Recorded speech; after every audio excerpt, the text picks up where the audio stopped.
pissing, I'm a who that. I'm a who that. Long as I'm living, I'm a who that. Lose or winning, I'm a who that. Sports coma, yeah, this is where we do that. Where we do that, where we do that, where we do that, where we do that, where we do that. Boogie like pissing, I'm a who that. I'm a who that. Sports coma, this is where we do that. Where we do that. Welcome, welcome, welcome. Somebody please better help. Running this thing like Elf. I thank God every day I'm not a felt. Go to YouTube Live with Big Q and the guys. If you ain't ride or die, the bandwagon get flipped. Been marching in, that was way for the ring. I was yelling out your chain for the championship. Fucking on Tampa, duck down. Falcons, pluck, get shut down. Panthers ain't much touchdown.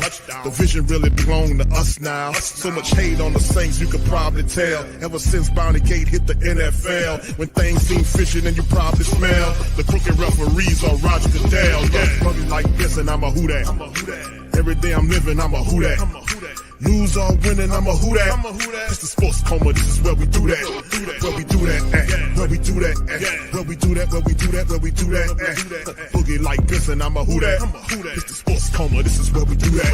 You're listening to the sports coma with Big Q and the guys on the PRO Media Network.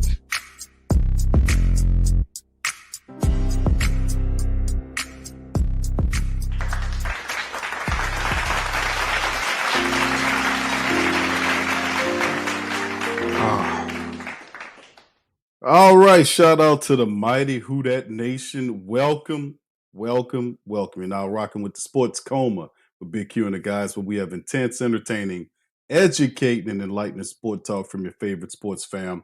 Shout out to y'all being in the building on this one, man. Shout out to the Who Dat Nation, man. We up in this one. And listen, fam, first and foremost, thank y'all for being on the live. I wanted to be able to kind of let you guys know about a new sponsor of the platform. You see it on the screen, Optory. They joined the family of sponsorship for the PRO Media Network. Optory, we know about Mint Mobile. We know about T.H. Henley. The links are in the description section below for you guys. But Optory is a service that is going to be very big. I wanted to let you guys know about that before we get into broadcast, and thank them for the sponsorship. And listen, this goes about breaking the data brokers. Like if you guys go online, you put your Google, your name, all your information, your address, all that stuff pops up. Man, listen, man, all I can tell you, fam, at the end of the day is, it's a lot of your information out there that you don't want out there. In dealing with today's age, with all this stuff going on with data breaching and all this kind of stuff, Optory is a tool that can remove a lot of that information off the web. They're very cost effective, removing the home address from Google, preventing identity theft and fraud, reducing the phishing, spam calls, and the emails that you get, and just basically strengthening your digital privacy protections. Check out Optory. The link is in the description section below. I always look for sponsors, and I've been blessed. Most High send good people to us that can be an asset to the community. So I wanted to share that, guys, with you on that, man, on this one, man. Y'all probably what the hell is Optory? That's what Optory is, man. So the link is in the description section for your liking. All right. So anyway, with that out of the way, I'd like to shout out to all of the family members. Appreciate y'all for being in the live. Mad drummers in this thing. Good to see you, brother Reginald, brother Gundam. Much love to all of y'all out there. OG Jerry, Pelicans, Nola's in this thing. Brother Wallace, I see you, fam. Jaden, big ups to you. Much love to all you guys out there. Appreciate you for being in this live. All right, what's up, Sonia? Shout out to Sonia. Appreciate Sonia for also being in the live as well. And big ups to you guys. Now, and on this episode of the Coma Monday edition, shout out to the fam. Hope you guys are starting your Monday off the right way, productively. Of course, man, we're going to just talk about some Saints on this Monday, man, kind of get back into our regular flow of things, if you know. And I think the biggest talking point for the Who Dat Nation right now is Tyler Shough. Right now, he's the only one not signed to his agreement. This is nothing new. We've went through a couple of our former second-round draft picks from years past who are basically hadn't come under contract. He's basically trying to wait it out and negotiate to get extra guaranteed money. That's what Tyler's doing. That's a smart thing going forward. But there's some hesitation or people thinking that that situation might not get cleared up before we jump into camp. So, we'll see how it all works. But me personally, I think I'm going to kind of be on the positive side. I think over the last several times, and maybe this could be, from a historic standpoint, we've seen this happen before, right, fam? We've seen guys get right up to the line like a couple days before, and then all of a sudden, they get done. Perhaps the Saints recognize this I guess this strategy. Be like, oh man, we've been through this before. We can kind of wait this period out. Perhaps this kind of been something the Saints kind of got a little lazy on, and perhaps Tyler might have to push the envelope because of the previous situations when this occurs. You want to hope that he gets there on time because, listen, my estimation is I see Spencer Rattler just slightly ahead of him. And you don't want, and I know you want to get your money right first. So I know he wants to get that done first, but you also do not want to put yourself at a disadvantage in terms of reps when you're in a competition for a starting NFL job, right? You don't want to do that. So it's kind of he's in a kind of a pinch motion trying to get the money versus trying to make sure he's there on time to make sure he gets advantage of all of those reps being he's coming in as a rookie. So we'll see. What's up, Jay Huntsberry? Shout out to you, fam. Appreciate you, Trey. What's up, brother Trey? How you doing, sir? Much love. I appreciate y'all. Y'all hit the like button for me and the share button as well, fam. And we're gonna go and do that. What's up, Heem? Says Saints make the Super Bowl in Atlanta. Okay, yes. You know what? That would be fantastic, bro. If the Saints can, get to the Super Bowl in Atlanta when they held it at, we win the Super Bowl in the city. Could you imagine? Could you imagine that? Like they had an opportunity to do that. What was it? The other year? Last year wasn't down here last year? I forget. So when it ain't if we ain't in it, I don't give a damn. But they had an opportunity, they failed. So if we can get right and get there, man, and win a Super Bowl in the city of Atlanta, could you imagine how great that would be, man? On top of all the other stuff that we do to them, right? That would be hysterical. That'd be awesome. All right, so anyway, fam, y'all hit the like button for me. Let's jump into these articles. I got several news items I want to cover with you guys in this. Yeah, Big Low would lose his mind, and I would be there with a camera to capture it live. Why? All right, Saints Tyler Shough facing lose situation, according to Sports Illustrated. Let's jump right into it. Shout out to Kyle T. Mosley and his team about the Saints with the holdout. What is going on, says the writer. Shough is in danger of missing the start of camp due to a new trend that has second rounders holding out to negotiate guaranteed money. The top two selections in the second round secured fully guaranteed deals, establishing a benchmark that other second rounders like Shough are reluctant to undercut. Now, his situation is distinct, though. That's because he's in the middle of a serious QB competition with Spencer. So if it's a long holdout, that could hurt a bit. But there is some people thinking that this could be something going on that could be that could run a risk of happening. And shout out to fan sides, Darian Gray. So this is risk that Shough may not want to take. It doesn't mean he'll sign a contract before training camp, but the odds of a holdout are lower for Shough than other second rounders. While a receiver can hold out and find his way back into the rotation, it's just one quarterback who can start. That condition will weigh on Tyler Shough's mind with considering the decision, and it's not something his peers have to ponder. This is indeed true. I mean, like I said, it's a tough decision nonetheless. With Carr's retirement, though, Carr gets out the way. Shough has an opportunity to walk in to a starting NFL job with the Saints, a patient head coach that's willing to work with him, a very talented team. And we've said this before about the New Orleans Saints and the fact that this team is not a bad team. Let's not get it misconstrued. We've talked about that all the time, haven't we, family? What's up, Black Major? We talked about that all the time when we made mention of the fact that this team lacked leadership. It lacked a guy that would bring accountability consistently, a guy that knew what he was doing. No, we had this other buffoon running around here tearing up and sabotaging himself. Then when he gets fired, I didn't fail. They just didn't want me anymore. That kind of logic is what really wrecked what we had. And I had to pause for a second to do that. What's up, Jones Jr.? Shout out to you, brother. I had to literally pause for a second, fam, to kind of wrap my mind around the stupidity of that quote that he had. I was like, wow, that was incredibly dumb.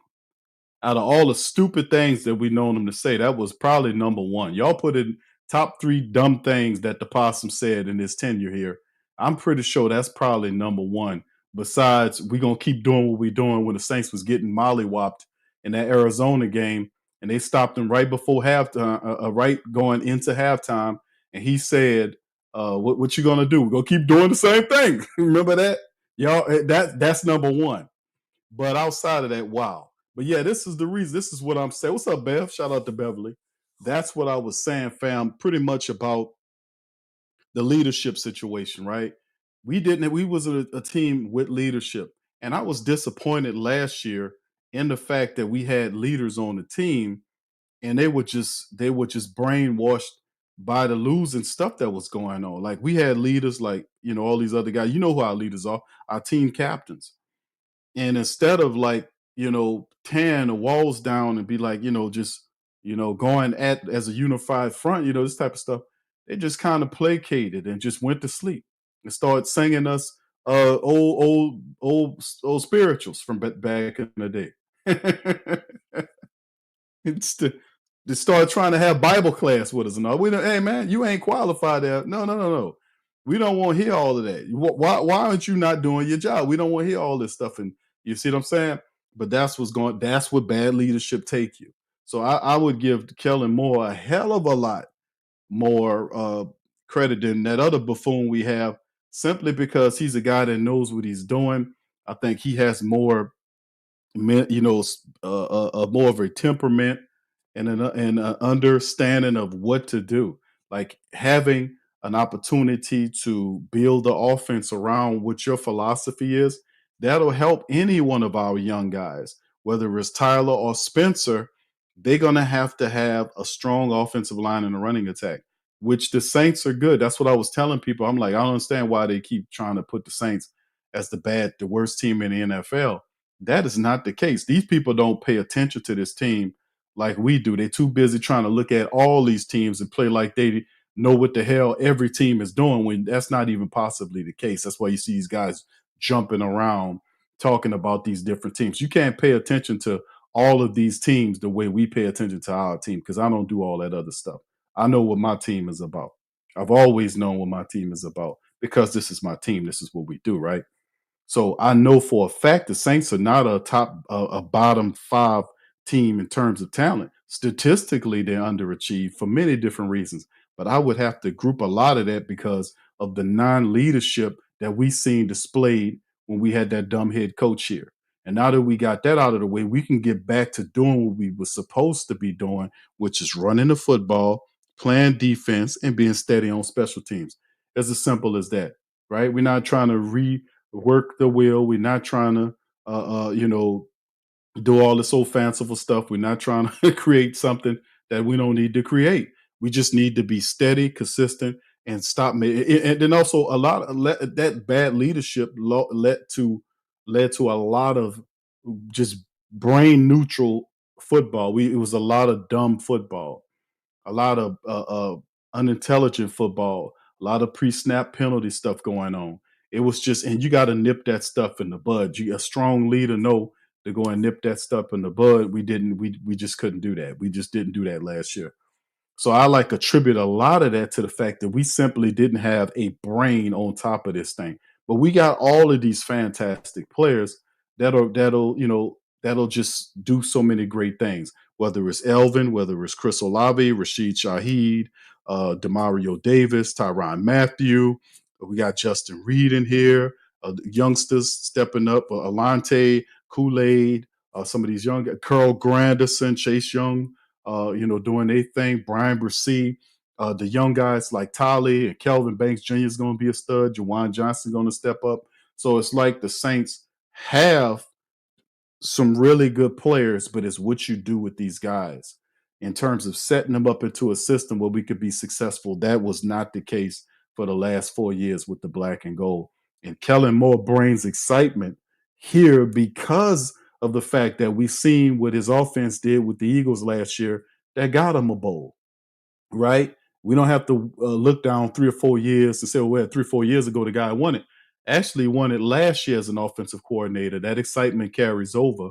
We have good players in place that we could mimic a lot of the success of that offense. And defensively, I like what Staley's going to bring. So we're going to kind of delve into many of these topics in this show.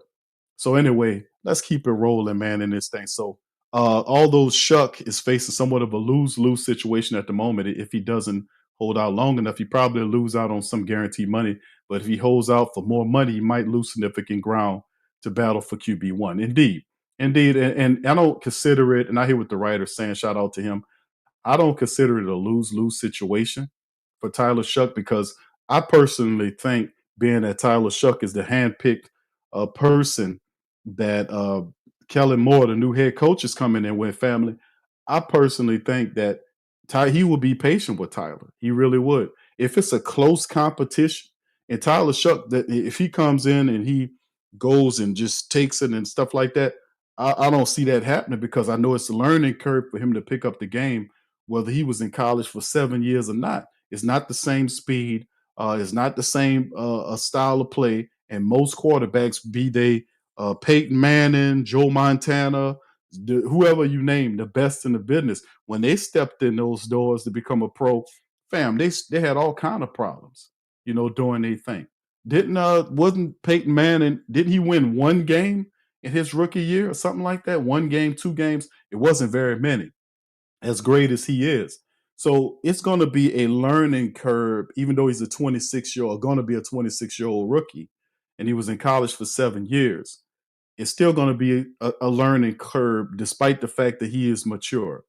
It might not be as long as some, but it still going to be somewhat of a curve. Well, Spencer Rattler got a year on him, and Spencer is a heady player. He's going to be there. But if it's all Tyler really has to do is keep it close. And if it's close, I really do think that they'll give it to Tyler Shough simply because he's his handpicked guy. Number two, he's going to be 26 years old. He's a second-round draft pick, so it's a lot of stuff going on with that. And I do think that if it's close, Tyler going to get it.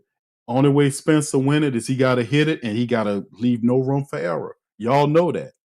You know that. So lose. I know he got get your money, and I think sooner or later there'll still be a room for him to perform because there is nobody else that'll be competing against just him. It's just him and Spencer.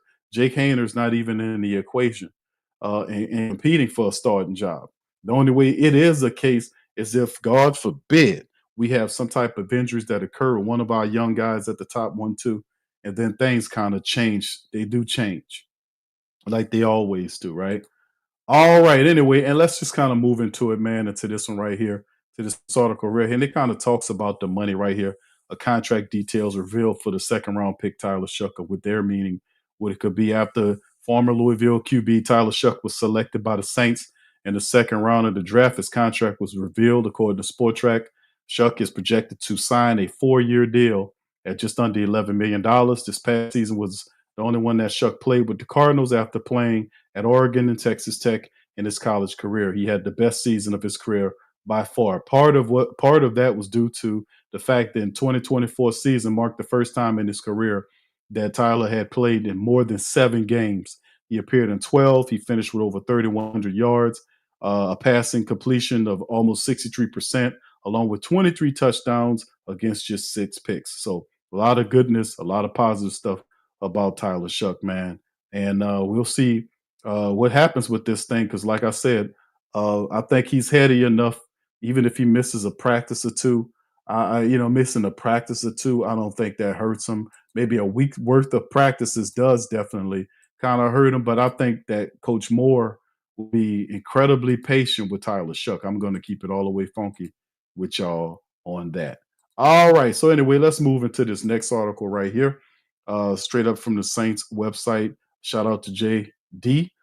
He says Saints defensive and offensive lines adapting under new coaching staff systems. This is a short article, just giving a little backdrop on the Saints, having a good idea who will be the players, but not as much information on the Saints offensive line will perform in these new schemes under a new coaching staff with physicality between the units non-existent until later in the summer. So the O-line, D-line, a lot of this is going to be figured out going into training camp, coach more. That's the reality.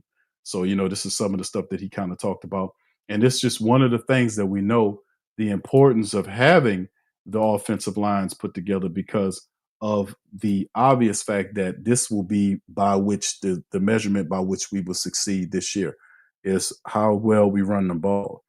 The running game is very important. It will be important to the New Orleans Saints because it can't over rely on its young quarterbacks because they simply don't know enough to carry the team at this time. Spencer did pick up some good experience from being 0-6. And hey, man, how does he look with a healthier unit in front of him? He probably get a couple of wins at least, right? So anyway, shout out to Nola.com. Saints have devoted resources to their offensive tackles. Can this be an elite group? A year ago, it seemed like the Saints were in dire straits here, right? Dealing with the offensive line and what could go on later. But now the Saints might actually be positioned well at the position as long as a couple of things work in their favor. Tyler Shough is coming off a strong rookie season, during which he played an unfamiliar position at left tackle. Rather than keep him there, the Saints poised to shift Shough to the right side, the position he played his entire career at Oregon State. Make room for number 9th pick, Kelvin Banks Jr. at the left tackle position, the blindside tackle.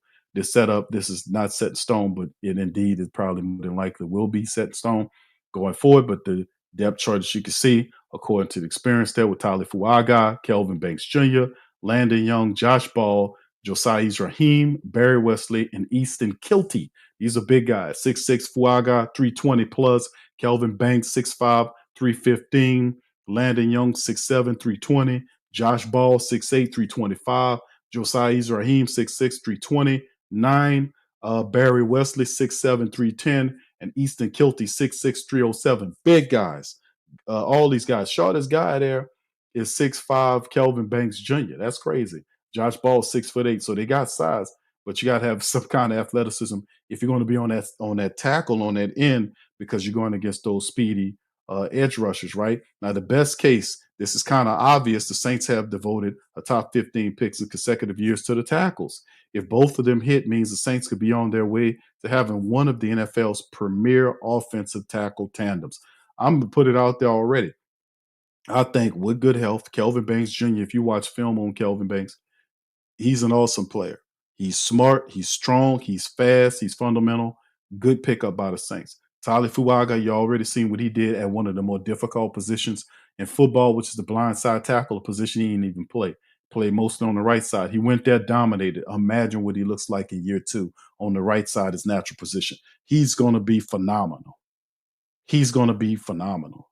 He's going to be phenomenal. So I'm looking really always great to have two of those bookends. They kind of, set that line. They're a long way from that at the moment, but Banks has obviously yet to play a down, and he wasn't viewed as a slam dunk offensive tackle prospect. Some preferred him as a guard. That is true. That during the draft, and shout out to KT because me and him talked about Kelvin Banks Jr. He had a lot of positive things to say about Kelvin, but I was like, people kept trying to push Kelvin to the guard position, and I was like, nah, I can see him at tackle, but you can't flip him to guard if you need him to be. But he is a beast at the tackle position. He did very well when he was with the Texas Longhorns in college. Still, the Saints are making the right type of gamble at the position. Each of the 8 highest paid tackles in the NFL were selected in the first round, almost all of them inside of the top 15 picks. Only 2 AP All-Pro tackles in the last 5 seasons were drafted outside of the first round. That's David Bakhtiari and Jordan Mulata. Both of those guys. So that's pretty interesting. Taking a first-round tackle is no guarantee to success, but if you're going to find a good one, that is more often than not where they come from. Since Tyler had already shown that he can offer competent play at minimum, Banks is the key. It'll be foolish to expect Banks to step in and play at a top 10 level immediately. But if he can offer something similar to what Tyler did last year, roughly a top 20 player left tackle, that would be a reason to celebrate because it would mean that the Saints drafted a foundational player at a premium position. Indeed.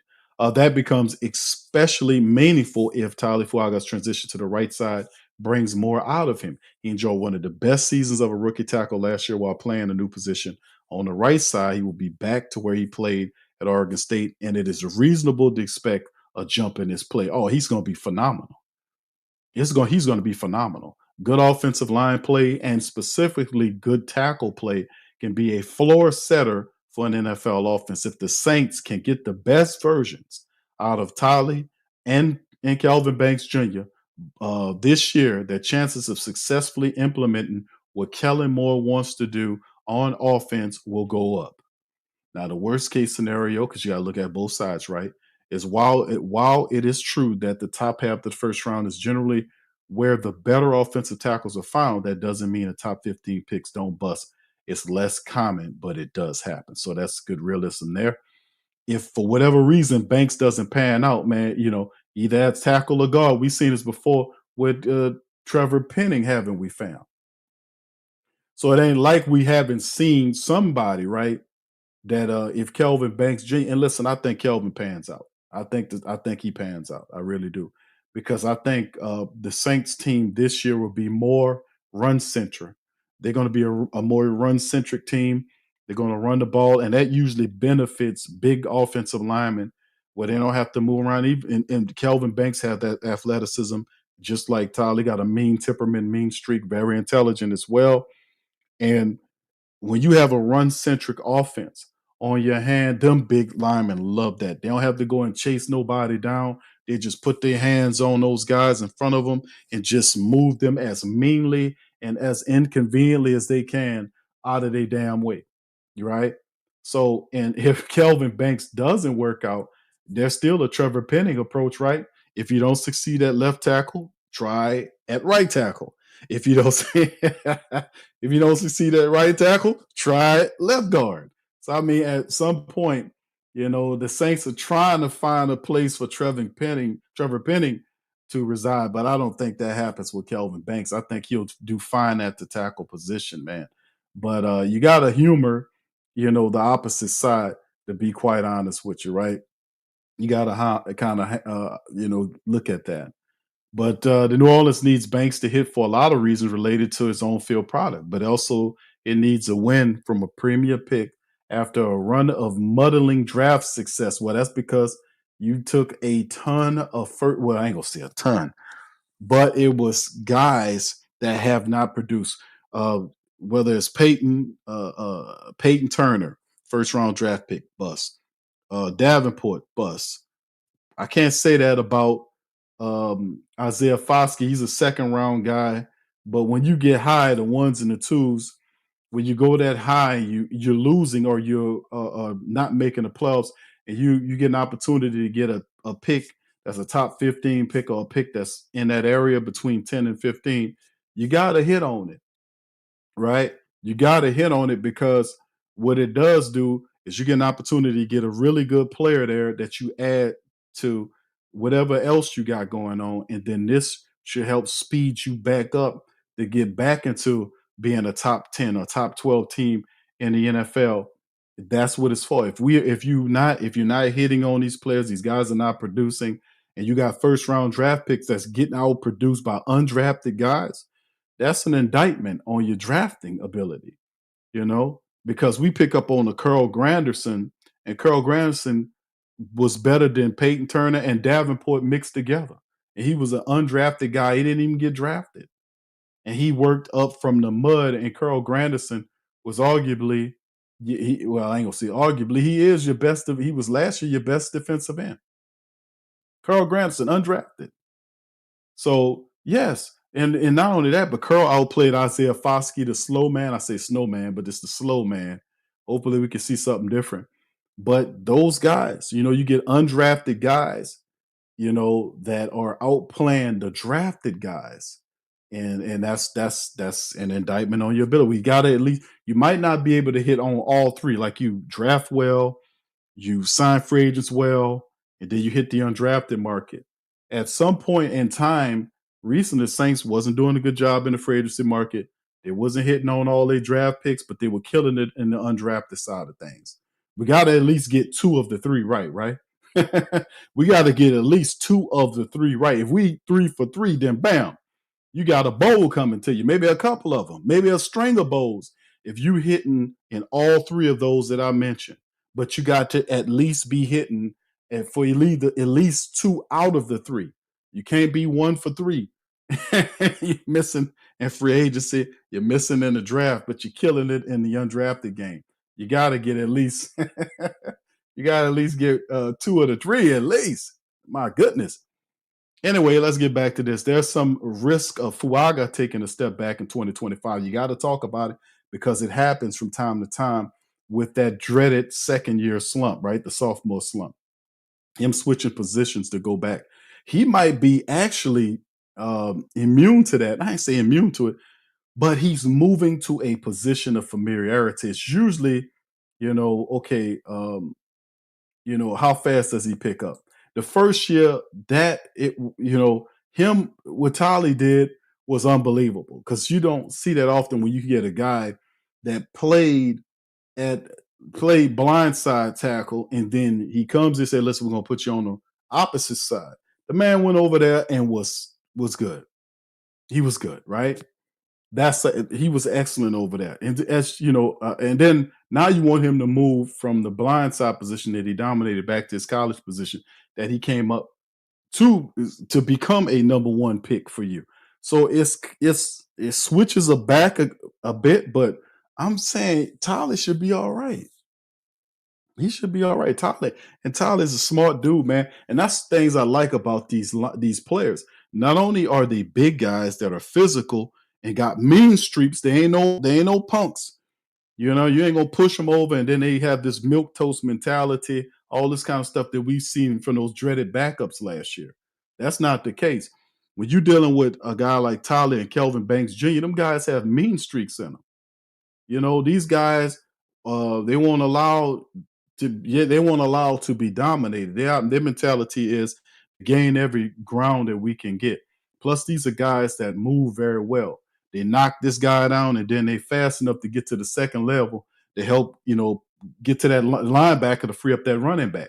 So we'll see how it all goes. But my expectations is high for Tyler Fuaga.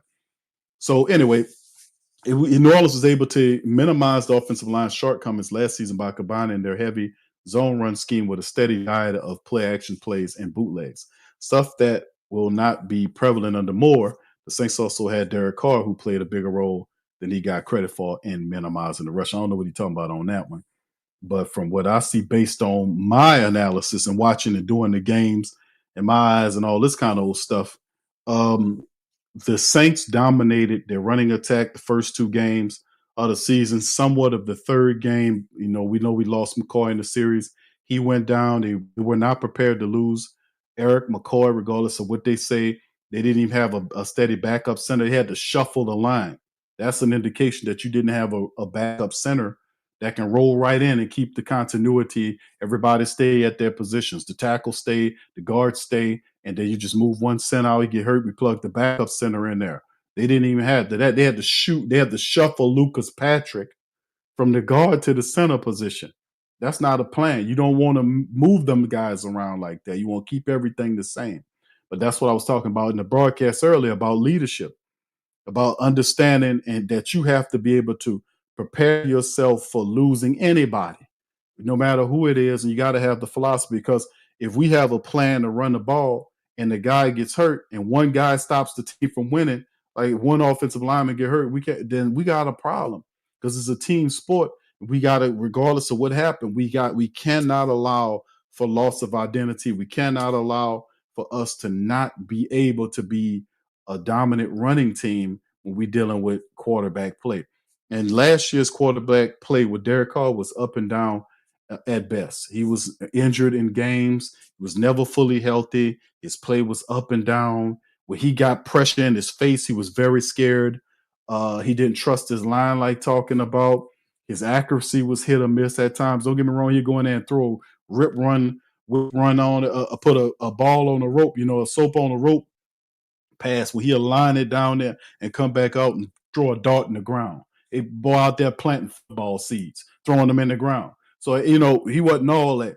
But in the end, when you coming into this system and what he got going on, you better believe they're going to run it. A heavy running scheme with a steady diet of play action passes and bootlegs. Yeah. But remember, you ain't get out with steady diet of play action plays. You got to run the ball, get into the play action. Oh my goodness. Like, man, what we talking about here? You got to run the ball to get into the play action. Let's just keep it all the way funky. You got to run the ball to get into the play action. And we seen the Saints play action without running the ball. That is not going to help you. It don't work because you got to create doubt in the mind of the defense of what they're doing. And you got to run it so you can set it up. Running play action plays without establishing a run is not a good thing. What's going to end up happening is, as soon as that quarterback play action to his running back, that damn defender on that other side, that extra linebacker coming, as soon as that guy turned his head, that goddamn guy on his back. Oh, better yet, yeah, he on his back.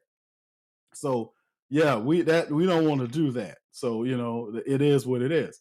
But there's zero chance, and let's get back to it. Yeah, that was setting up the play action. Bro, setting the play action up, running. It ain't going to work. It's not going to work right, fam. You cannot do that. You cannot set up and do play action without setting up the run first, because you're not creating any doubt in their idea, in their heads of what you're going to do. They're going to sit on that line, and the moment that QB turns around, that guy going to knock the piss out of him. That's just how it go. And poor Derek Carr, he was scared from the moment go. I remember when we was in the Chief game, we was rolling really good. And then next thing you know, he had a blitzer. The guy was like at least, 4 or 5 steps from getting from him. And this ball threw the ball up to an interception. What? That changed the whole complexion of the game. They were actually doing decent vibe-wise moving the ball. After that, that shit went away quick. But that's what happened when you got to have a quarterback with some heart. He can't be a scary punk out there running around. He got to be able to dig in, understand what's going on, see and have the optics and viewing everything, looking at the field, not just going through the motions and looking up and pretending to look. You got to look up and see where these guys are blitzing from so that you can switch the play to work against them. That's the reason why the quarterback get under the center and lift up his damn head and looks from center to left to right to find out where could he see where the blitz is coming from, what kind of defense are they running, this type of stuff, a thinking quarterback. And if he sees something that he can switch to that can benefit them to move the ball, like if they're running the ball and you see the guys crouching up, because they'll show you. Them defenders ain't that disciplined. They'll be crouching up to the line and all this kind of stuff. You got to be able to read that. So if they're showing they about to stack the box, ain't no reason for you to be trying to run the ball into a stacked box. Ain't no need for you to be trying to do that. You can option that, opt out of that. Opt out, hit the escape button and switch to a pass. And we're going to get more of that this year because it's smart quarterback play that we're going to get from these young guys, man. You watch and see. Going to take a little bit, but I'm really enthused by it. There's a 9-0 chance that Fuaga is better fit for Kubiak's scheme than he is for Moore, and it shows in his play. Both Fuaga and Banks play well. Depth is a concern. Been saying this for a while. The Saints don't have a lot of experience behind their presumptive starting tackles. Landon Young, I don't have no faith in Landon Young, no disrespect, but it's best used as a stopgap. Absolutely, I agree upon that. Offseason signing, Josh Ball hasn't played since 2022, oh Lord. And no other true tackle on the roster has played a snap in the NFL, right? Talked about that. Why is that an issue of concern? Because we dealt with this last year. We need to have guys that not just regular vet, just go sign a veteran, all this kind of stuff. No. Let's sign a good backup, a good veteran, at least at the blind side tackle position that can play both tackle spot, a good vet. He's at this point in time signing a good veteran that's like, you know, that can just play. If something was to happen, you can kind of do your thing right there, So he kind of helps out in that concern. Like he's a veteran. He played the tackle position, the blindside tackle position. He can play the opposite tackle position. If something was to go wrong with our young guys, he could pop up in there and play for a few games until our guys get back, that sort of thing. But that's what the problem I was saying about the offensive line. We have not gotten away from that. I do watch footage on Easton Kilty. I've watched some stuff on Josiah Raheem. Very interesting, but these guys are inexperienced. You need a good backup offensive lineman tackle that can play. Now, the Saints do have a guard, interiorly speaking, and Dylan Runnels, and whoever wins the job between Penning and Runnels, going to start, and obviously the loser will be the backup. So that would probably serve as, probably your best backup right there on the guards. But as far as the tackles are concerned, you're going to want to go and look at. Now, we know we got a rumor out there about the guy playing for the Cowboys. But if the Saints should be looking at signing at least 3 players to go into camp and open up some spots for some of these guys: a veteran cornerback, a veteran offensive tackle, maybe a couple of them to create a competition with the young guys, and another wide receiver, a big wide receiver to kind of get in the mix there. Those will be 3 really good things that I like to see. But if they don't do anything else, you need depth at the backup offensive line. So his prediction in 10 words: Banks struggles early but closes strong in a rookie season. I don't see how he struggles. If Kellen Moore's system is based upon running the ball, I don't see how Kelvin Banks Jr. will struggle. He'll have his few things because he might forget a play here or there. You see what I'm saying? All the rookies do that. But at the same time, that blindside tackle position ain't no punk. That blindside tackle position is based upon him, watching the quarterback's blind side, and that we got young players there. We don't need them getting knocked out of here. So they're entrusting Kelvin Banks Jr. with a big job. Can he handle it? I think so, especially if Kellen Moore and his staff is planning on running the football like we anticipate them to be doing. I think that will be pretty cool. All right. Let's keep it moving, fam. Let's keep it moving and grooving, man. Let's keep it moving. Keep it on moving.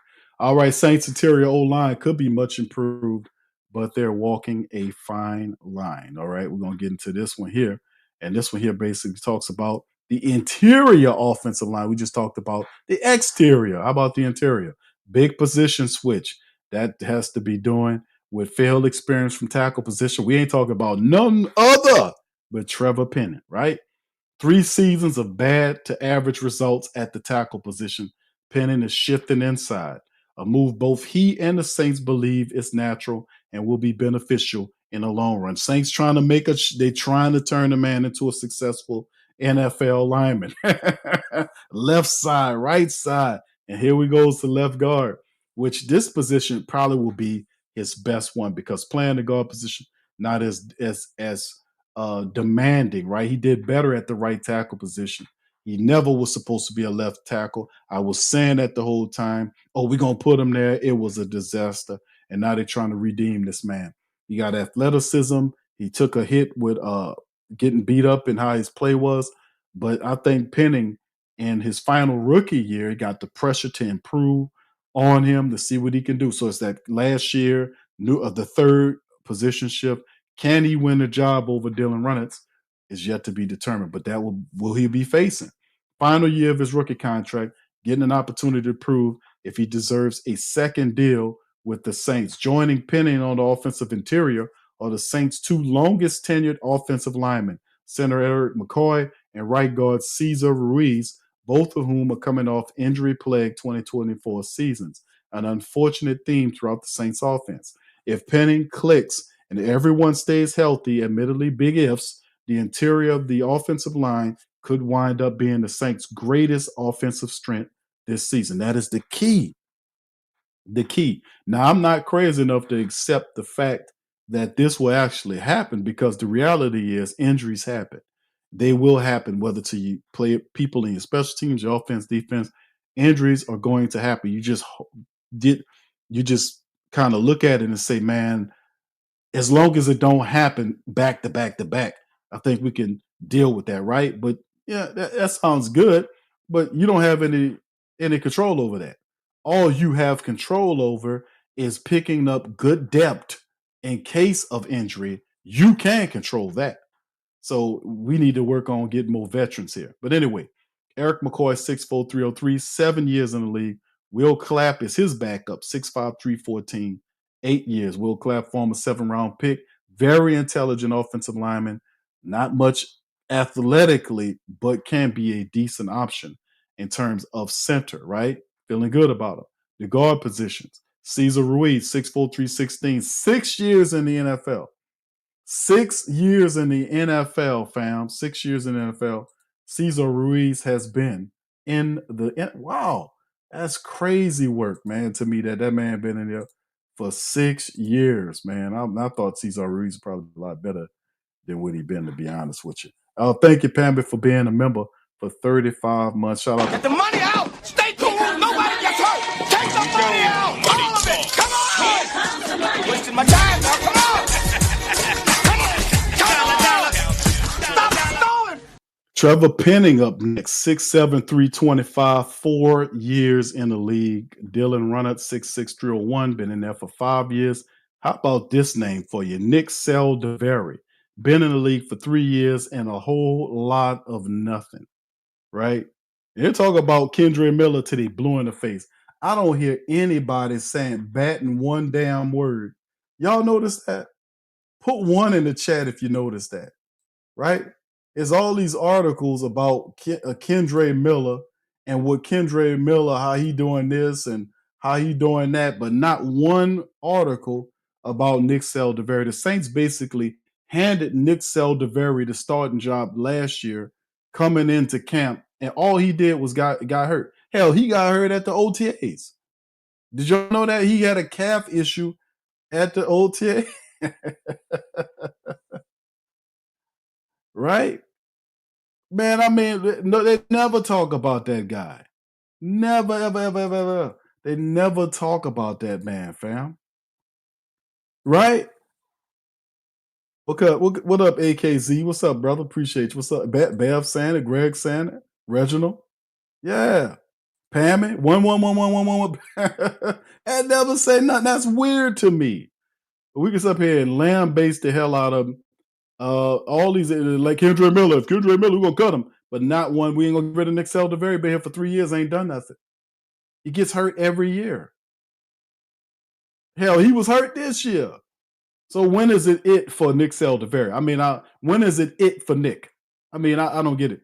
Kyle Hergel, 6'2", 315, he's too small to be a guard, maybe a center, I guess. And Torricelli Simpkins, the third, 6'5", 312, like his tape, inexperienced. So as you can see, the Saints have a lot of inexperienced players, and you look at Nick Saldiveri, been on Saints for 3 years, but he ain't done nothing. He ain't no playing time, you know? And we talked about that before. Like Cesar Ruiz inside should be our best interior player outside of McCoy. 6 years in the league and not one Pro Bowl. I thought Cesar Ruiz should have been the best player on it. 6 years and all the games he played. And it's just mind-boggling. But these are some of the guys. Best case scenario before getting to Penning and his ideal outcome, the true best scenario for this Saints offensive line involves McCoy staying healthy for the entire season. We'll see. Because McCoy has been dealing with injuries, not this year, but last year too.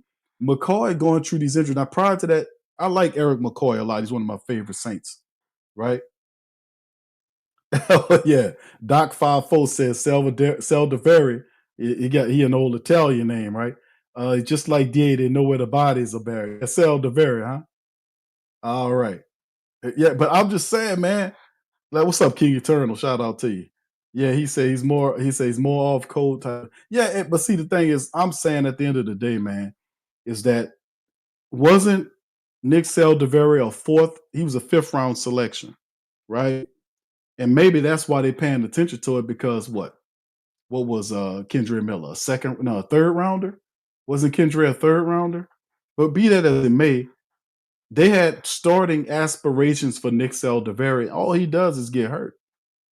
And there's nothing, when Dennis Allen, the possum, set up there and he laid out Kendra Miller and was talking about this, that, and the third, and put Kendra Miller on the list, and he wasn't even hurt. But we don't see none of that happening with this other guy. I just don't understand, man. I don't get it. But you're right, off cold behavior. That's true. But that's why we got to call it out. We gotta play fair. We gotta make sure everybody get that equal weight. We gotta do that. All right. So anyway, McCoy has shown he can be durable, playing at least 99% of the team's offensive snaps in 3 of his 6 professional seasons. But he also battled through injuries in 3 of his last 4 campaigns. That's what I'm saying. The last 3 of the first starting year, and listen, that's called wear and tear. That's called wear and tear. That's called wear and tear, fam. Y'all hit the like button for me. That's wear and tear. When you see a guy like when you see a man like with McCoy, right? When we see a guy like McCoy, and McCoy is getting hurt, like I said, he was hurt. He played in what was it? Half the season last year, and the weeks 1 and weeks 2, he was dominant. After he got hurt and he came back, he was half of what he was. He was half of what he was, which means when he came back, I don't think he was truly healthy. I know he wasn't truly healthy because that's not the Eric McCoy that I know. So I know that's why I chalked it up when McCoy looked like that last year. After he came back from those games when he was hurt and he played and then got hurt again, I was like, man, that's not McCoy. That's not, he was still hurt. And you could tell, even when he played a couple of games and kind of shook the rust off, he still didn't look right. So, and the man astutely lays it out and says that he was durable, playing almost 100% of the snaps the first 3 seasons, but battled through injuries the last 3. So missing 5 games in 21, 4 in 22, and a career high 10 last season. Fam, that's 5, that's 4, that's 10, that's 19. Over the last 3 games. I like what he's doing here because he's letting you know that in a tough NFL landscape, people start breaking that. They start breaking down. If I'm a smart coach or GM, I'm noticing that McCoy missed 19 games. Did y'all know that? Because I didn't know it was 19. I ain't count the games. That's why I like the fact that the man laid it out over the last year, because they don't mention that. They talk about how good Eric is and all this stuff. I mean, Eric is very good when he's healthy. But did y'all guys know that he missed 19 games over the last 3 years? Did you know that? Put it in the chat. Did you know? Because I damn sure didn't know. And I watched these games. But putting a number to it adds so much depth to it. It really does. 19 games. Let that marinate.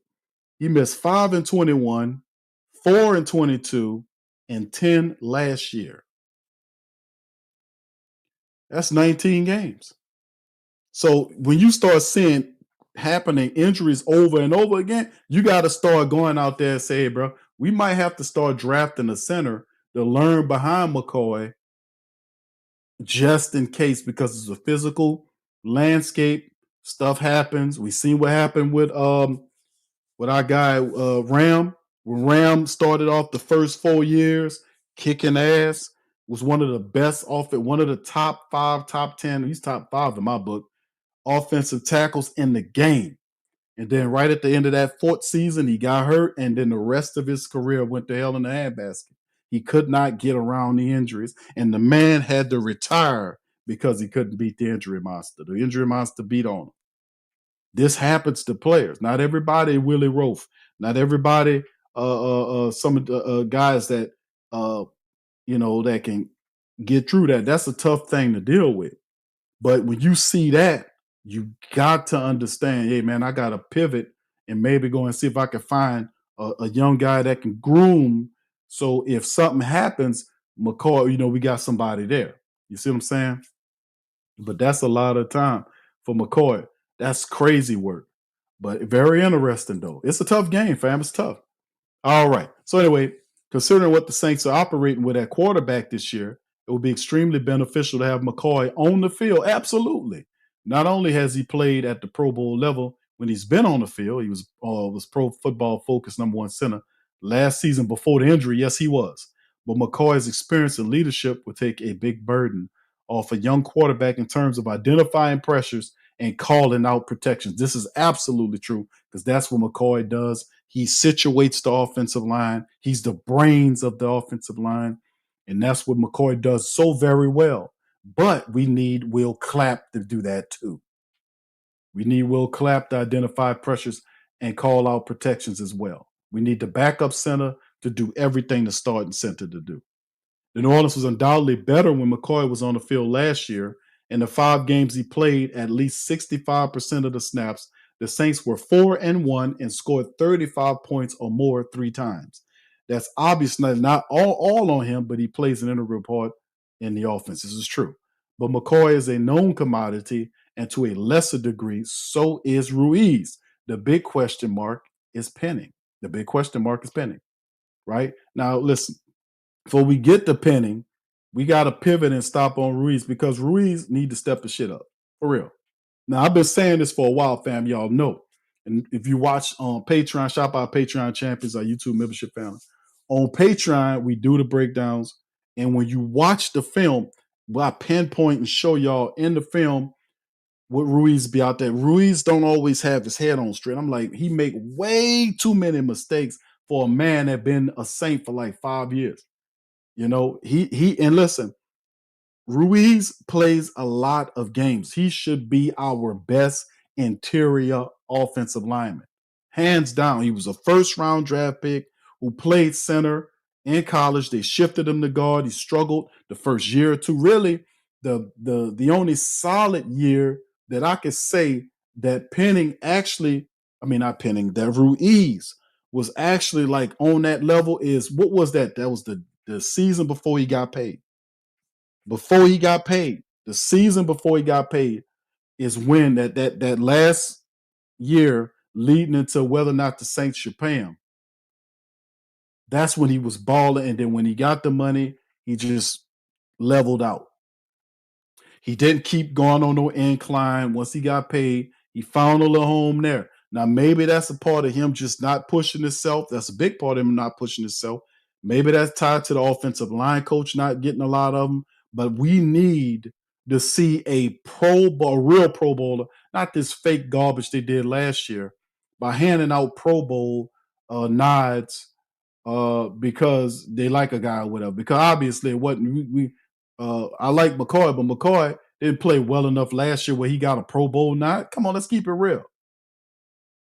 He ain't played well. He played really good in 2 games, weeks 1 and weeks 2. I watched the damn tape. The rest of that stuff, man, you can miss me with that. So when they start giving Pro Bowl nods on 2 games, so that's just some garbage. I disrespect that fully. But in the end, we need him to play at a very high level, is what I'm saying. We need him to elevate to the best player that we ever seen. And then we looking at Ruiz in there smashing stuff, pushing over people, doing this type of stuff. You see what I'm saying? That's what I want to see from Cesar Ruiz.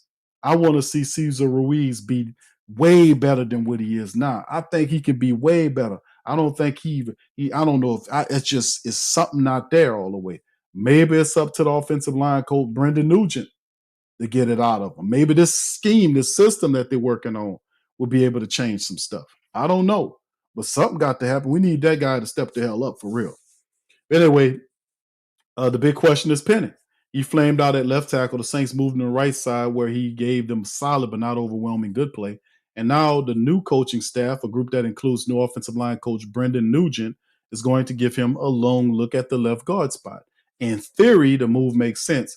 At his best, Penning is an aggressive, mauling run blocker who has the strength to dominate at the point of attack. At his worst, pass protection technique has fallen apart when he was asked to be in space. By moving him to the guard, the Saints are accentuating his strengths and minimizing his weaknesses. Well said. Well said. Absolutely well said. Well said. Absolutely. Because the thing about Penning, and you can study it on the film, we do it on the Patreon stuff, is that with Penning, his technique is flawed and it's inconsistent, right? You can see him really want to do the right thing. Like you'll see Penning doing some plays where he'll maul out, but a great deal of the plays that we were watching on film going in toward the later portions of the year, he would just be, it's just his technique sucks. And it's a shame because the offensive line coach is supposed to be like working on that. And every week he'll come out and he'll block too high. He'll be late to the party. And when I mean late to the party, you will see Penning not knowing. I don't know if it's combination of him not knowing what it's got to be that, not knowing his plays. Because he'll block a guy, then stay with the guy. It'll be him and another offensive lineman blocking a defender, right? The moment the lineman engaged, you're supposed to slide off of that defender and go to the next level to catch the next guy. He didn't do that. And when he did do it, he was late to the party, right? So how much of that is just poor coaching by that stank offensive line coach we had last year and Clint Kubiak, that garbage offensive coordinator? How much of that played into it? Because if you're a good coach, and we got good coaches out there, listen to the show. Y'all know if y'all an offensive line coach, you're not going to repetitively and consistently week after week roll out an offensive lineman and he keep doing the same bad non-fundamental stuff. Stand blocking too high where he erases his leverage, where guys walking him back. Not bending where he's supposed to, not knowing when to slide a shed off of guys that you're blocking to get to the next level. Not understanding if you're going to be the lead blocker, if they have a toss play to the right and you're on that side, knowing that you got to get out front and get that guy before that defender get to your guy, right? We've seen a lot of times that Penning was late to the party. And that's the fact. That's preparation. He wasn't prepared correctly. Now, will Nugent come in here and get these guys leveled up on game?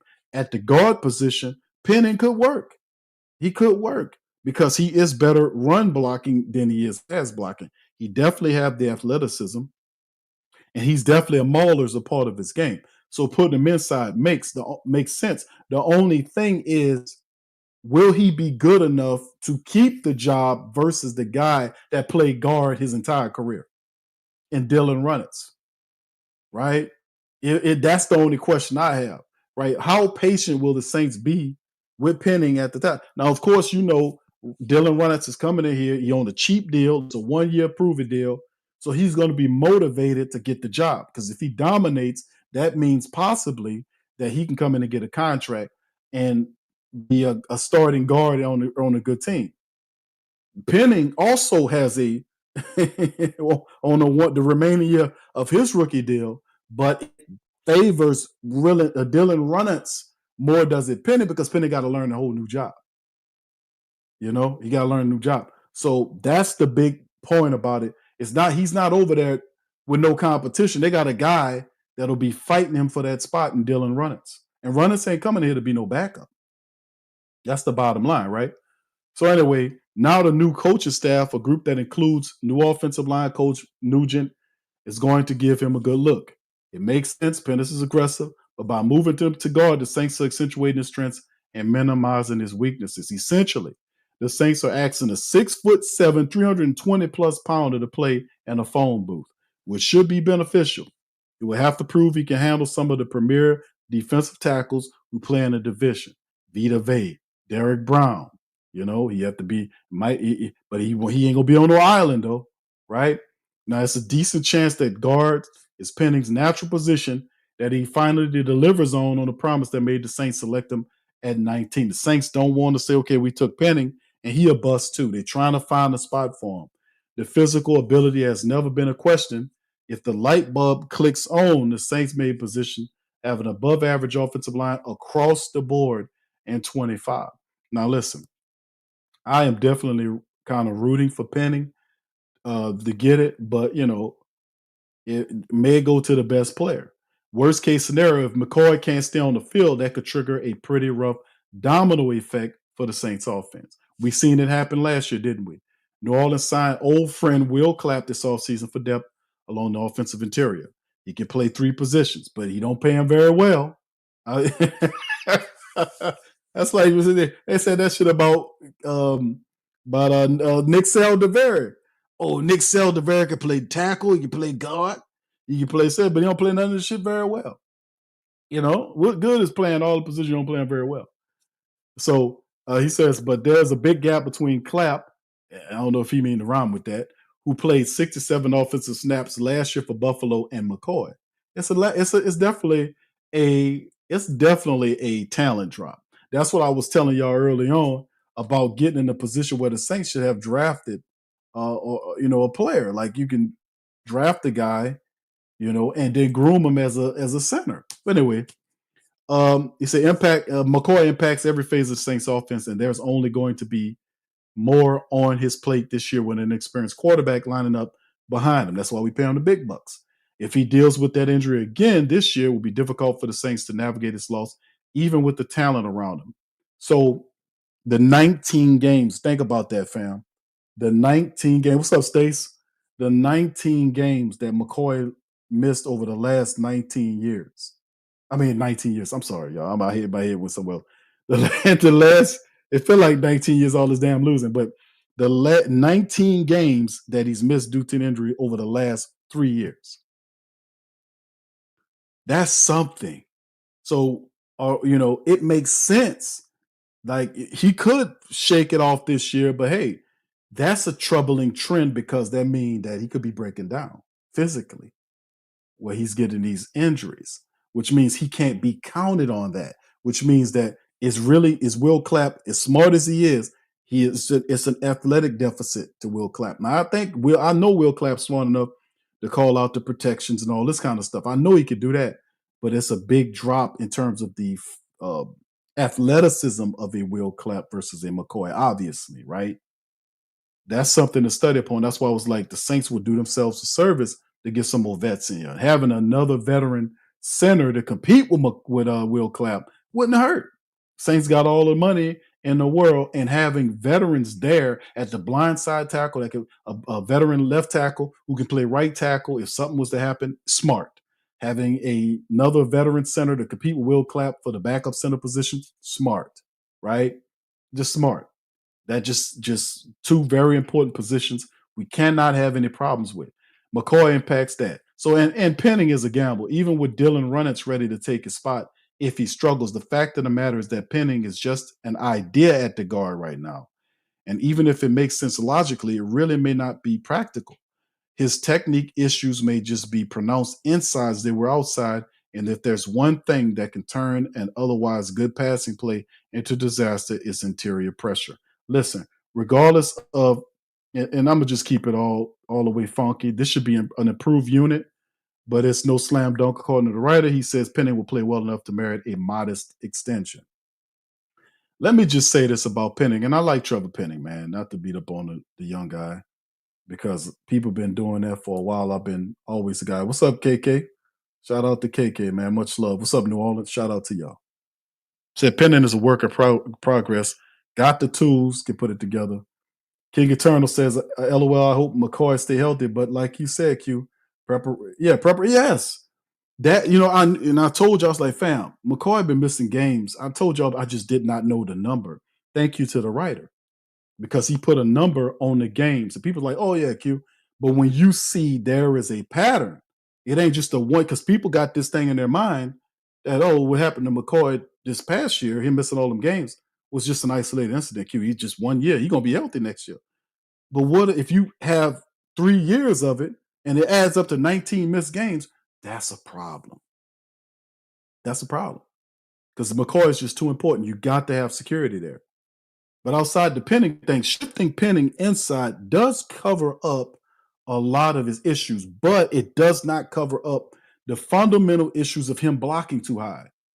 Is somebody going to teach him to bend his knees, and stay there, to use his leverage, and how you going to, and that might be a problem for a 6'7" tackle turn guard to tell him, and then he got a guy competing with him, right?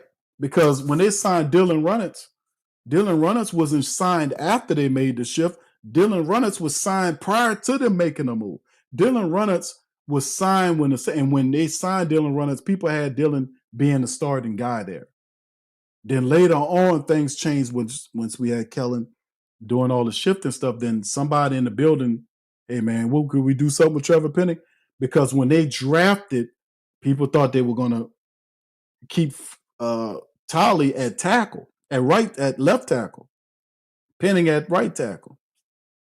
But when Kelvin Banks Jr. got selected, it'd be like, Penning's out of a job. They denied his fifth-year option, basically making him unrestricted free agent coming up next year. Dylan Runnels was already guard position, set up to start. Now they pivot and put Penning ahead of him because of the draft status. I'm a first-round draft pick. Saints want to try to get that pick as many opportunities to make the team, to the chagrin of Dylan Runnels. But all it does do is it provides a good flow of competition and another position that we can look at as a support base and say, man, they got a lot of good competition. We got the quarterback competition. We got, the backup running back position. We got who's going to be the third, who's going to be the young guys behind the top three wideouts that we got. Who's gonna win that left guard position? It's something else. The punter competition, with burn up, that kind of thing, and even the kicker competition with Charlie Smith going against Blake Grupe. Don't overlook Charlie Smith. But at the end of the day, what I'm saying is it's another area of competition that we can look at and kind of and see who's better at. But Penning is behind the 8 ball on here, because Dylan Runnels has been a guard for his career, played a lot of games there, stepping into that. Penning got an uphill battle. They might want him to succeed, but that don't mean he gonna succeed. What's up, Montreal? Who that to you, brother? Appreciate you. Y'all hit the like button for me. Yeah, he says, yeah. But the thing is, can Brendan Nugent teach Penning to fix his technique? I mean, even if, it's just, the light, they said the light bulb going on. But the reason why he looks so bad is because his technique is not good. It's not good. I just don't see how professional coaches are not working with Penning last year to get all that iron out. Like, that should have been a year. Last year should have been a year where they got all that out of his system. Like, all this bad technique. Yeah, I was bad. I was too high. I'm 6'7", 320 pounds, and I'm trying to block people high, and I'm losing my leverage. But, they'll just push him over or open him up like he had one of them revolving doors at them expensive hotels. They just spin him around and that shit. But, I mean, it's just, that has to change. You put him at guard, yes, it's a little closer there, but still a guy charging in on him, if he blocking up too high, just going to moonwalk him back into the quarterback's lap. So you still, regardless of where you move him, you still got to fix the technique. We can't get around it. We're going to move him over here. We're going to move him over here. We're going to move him over here. You still got to fix his technique. His technique is bad. Let's hope this offensive line can get that done, man, for real, man. All right, so, and here we go, fam. This is going to be the last one. If y'all got any questions, throw them in the chat. Nola say he's slow, Q. Yeah, he got some athletic. He can work as a running guy there. But like I said, fam, y'all know we seen this all the time with Trevor Penning. I like the kid. But I'm saying, man, if people are paying me as a and we can I put the blame on both of them, right? We got a coach, an offensive line coach that get paid to get these guys together to make sure they right. And a player is going to practice and do what he feels. But it's up to the coach to take the player and iron out the wrinkles. Say, look, brother, listen, man, look at this tape. These guys studying tape and everything. They got a whole damn pointer that you point up at the wall, and say, hey, listen to your technique. You're up too high. Hell, you got tons of film. If you can give him a model to follow after, right? Find him a lineman that he could be, right? Now, for instance, who do you guys, with what you've seen from Trevor Penning from college, y'all guys tell me, right? Let me know from what you've seen from Penning, from now into college, which player you think he could be? Y'all let me know. Which player do you think he could be, realistically? A good player that Penning could be. Don't give me a player like Tony Buselli, because he'll never be that. He'll never be a Tony Buselli. He'll never be a Willie Rope. He'll never be a what's your boy? Shit, there's so many of them, man. I'm drawing blanks. There's so many great ones, man. He'll never be that. He'll never be that. Okay. Somebody said Jari Evans. We give him a player, like a video footage of a player or whatever the case may be, right? We give him that player, and then we get him to study that player's technique and say, this is who we envision you being like, right? And give it to him. His technique is just bad, man. He blocks up too high. And he coming into his 4th year and he's still dealing with that bad technique, which means a lot of them offensive coaches have failed him. And that's a shame because they didn't do their goddamn jobs right, you know? And it shows on film. You can't fake the funk when it come down to film work. Let me tell you something. It shows everything. It shows who ain't studying. It shows who slow to the party, who ain't getting where they're supposed to be. It shows that if you confused, not knowing what you're doing. And like I said, they knew the Saints players last year were dealing with intelligence issues, not knowing their playbook, because I highlight this all the time. I showed it on the film. I was like, fam, listen, they're timing the Saints snap count where the defense would shift right before the damn snap, which would force the Saints offensive line to think about who they got to block. So they would shift just to cause confusion and test the mentality of these guys to see who they were supposed to pick up. And somebody would get free to get a shot at the quarterback, right? They was doing that to the Saints. And I sit up there and watched. I was like, man, these offensive line coaches, these coaches failed them guys. There is no way Penning should still be that non-fundamental coming into year 4? Dude, no, absolutely not. So Brendan Nugent and these other guys, they got something to work with because the kid got talent. He got strength. He got talent. We know he's smart and we know he's strong. He got a strong resolve because he got beat up on, right? He got beat up. So we know Trevor Penning is a smart, tough player who don't give up. We just need to give him an idea of what he could be. And we got to have a coach that believes in him so that he can do that. That's what we got to have. I'm just keeping it real. All right, so let's get into this, fam. Let's jump. This is my last one. If y'all got any questions, put Q in front of it, and I'll do my best to answer it at the end of the broadcast. Saints cornerback Kool-Aid McKinstry, named as the breakout candidate for 2025.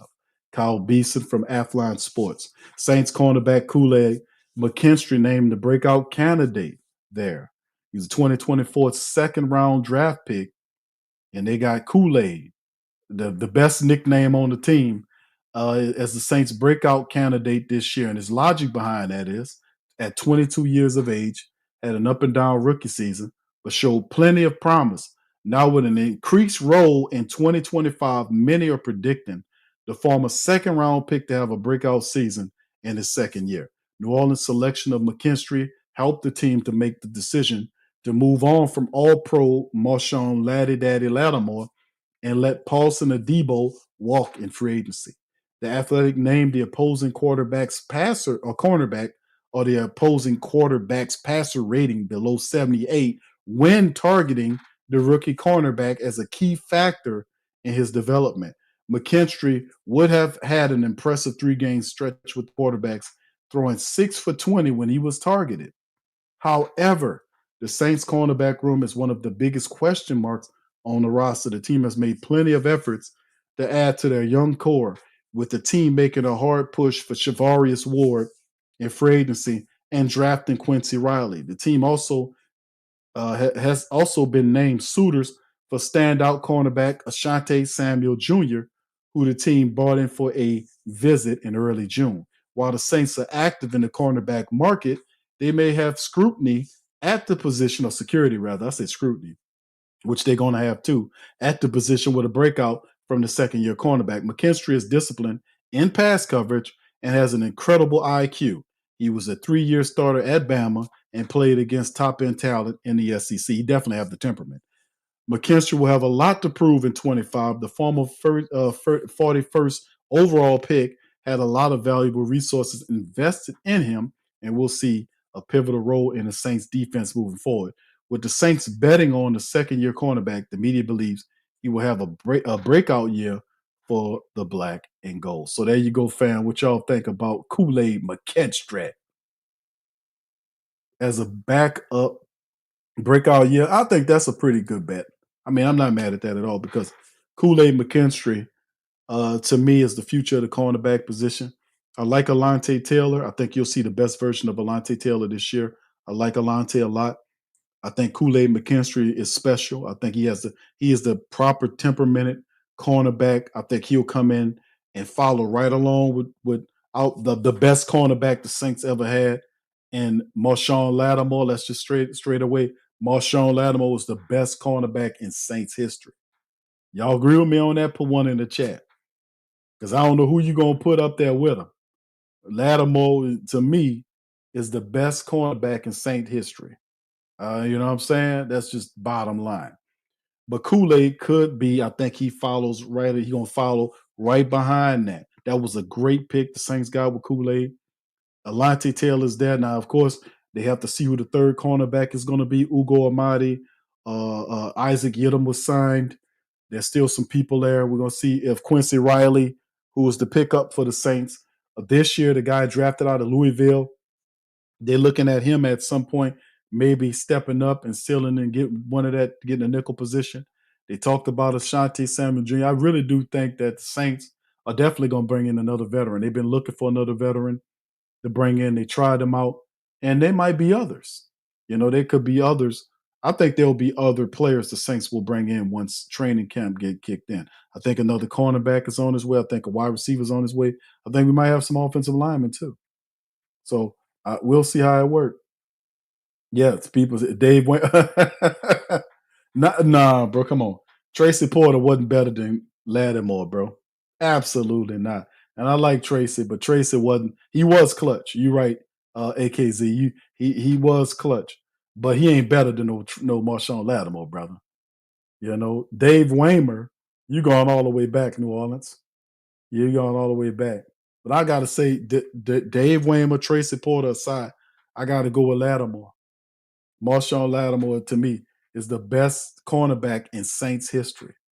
Yeah. Jay Hunt, what's up, Jay Hunt? He says Ashanti Samuel ain't what he used to be, dealing with injury. That's why I was saying they're going to be somebody the Saints reach at in the cornerback room to bring in.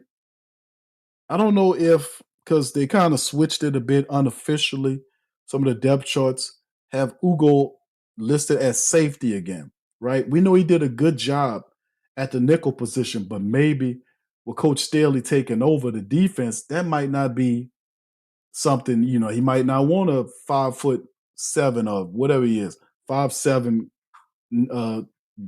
nickel. You know what I'm saying?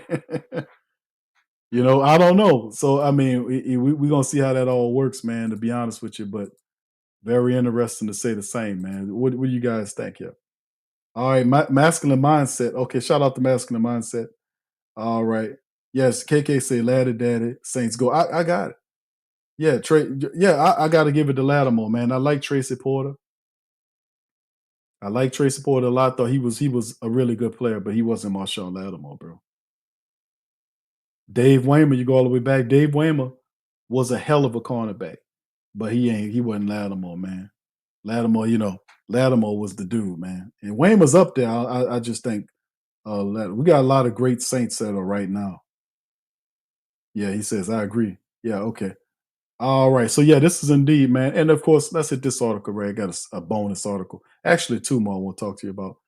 He says that Bradley Roby guy was wasted all that money. Yeah, Bradley Roby, Brandon Browner, Bro, it's a laundry list of trash cornerbacks, bro. You won't go on that. New Orleans Saints running back AK-41 prepared for workload as always. Kellen Moore says one of the most premier players in our league. We want to utilize every aspect of that. And guess what? AK-41 is ready. He says Elvin will be ready because, quite frankly, when has Elvin Kamara not be ready? He ain't lying.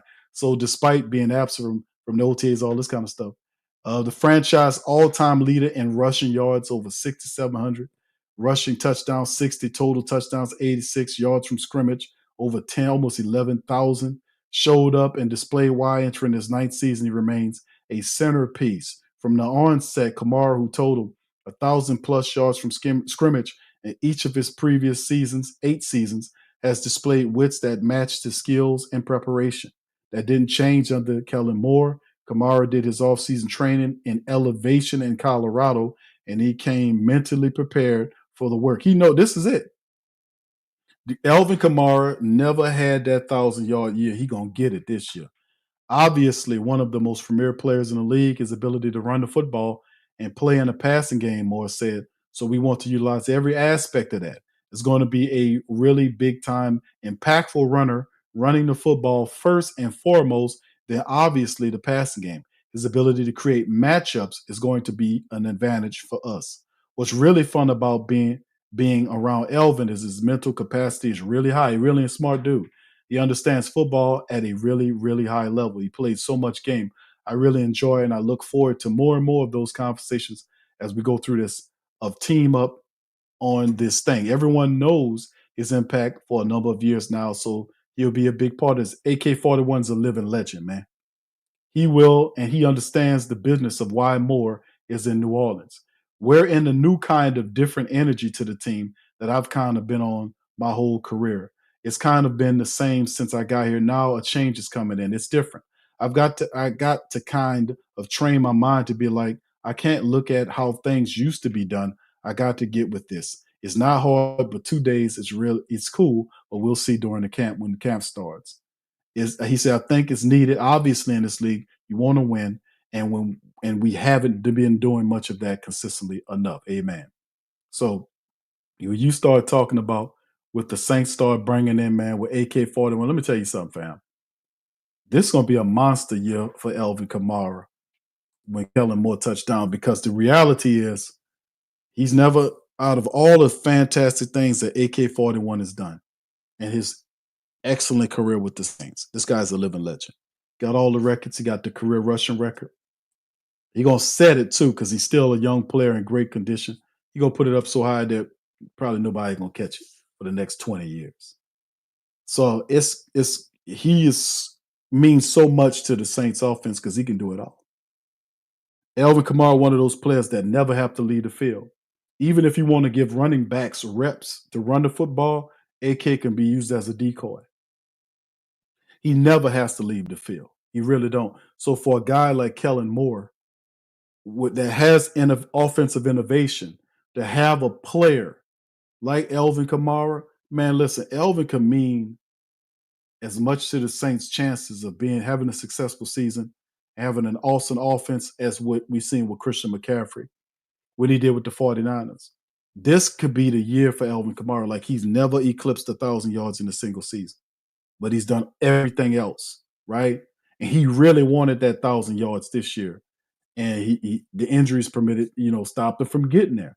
But with Kellen Moore coming in here and Pagnetti and Brendan Nugent, those guys coming in here with that mentality, hey, man, we got a young quarterback. We're going to have to run the football. AK-41 getting ready for a monster year. And it took so long, but we could see possibly a season where Elvin Kamara with over 1,200 yards rushing. Could we say 1,100 plus yards rushing? You know? The scrimmage yards off the chains. Because the thing is, in Kellen Moore's offense, they're going to go in there with at least three, maybe 4 running backs, right?